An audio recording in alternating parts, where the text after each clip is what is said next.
Arguido inicial JTL NB falsifica dados veteranos, se devolve o Sanrio no régimen cofre Estado.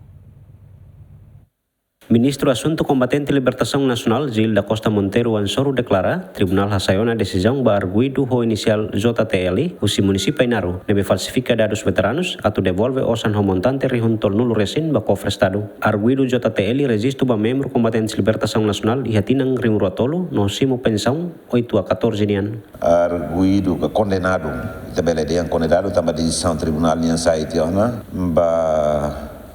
condenado o inicial JTL nebe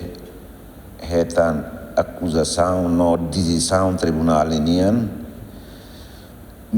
se devolve fale osam ba cofre do Estado hamoto dólar rihuntol nulo recentolo atuzida wal nulo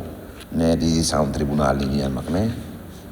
o número no 011420 falsifica ma tribunal decide ne não me digas ne la falsifica ne tribunal decide ne então tribunal ne mas era ne bana laos juiz laos advogado sira maklate ne vale lei ona ne gale. Antes ne Gil da Costa Mos declara ona Combatente e Libertação Nacional hamutuk na insan resingida husi região administrativa especial eku Siambeno falsifica dados veteranos nunese devolve fali osan hamutuk krihun atos tolu resin ba cofre Estado. Tuir lei número sia bararing ruasia lorong ron resin sia fulan julho alteração dahuluk ba lei número tolu bararing ruanen lorong san resin ro fulan abril nebe qualia konaba Estatuto Combatentes e Libertação Nacional e artigo san resin sia alinha ida no rua hateten emanebe fo declaração ka informação falso ka falsifica documentos sira relaciona ho prova ativismo e a luta libertação nacional ho objetivo hetan direito consagrado sira ne hetan castigo tuir lei haruka. Luciano Amaral, Bem-vinda Ximenes, GMN.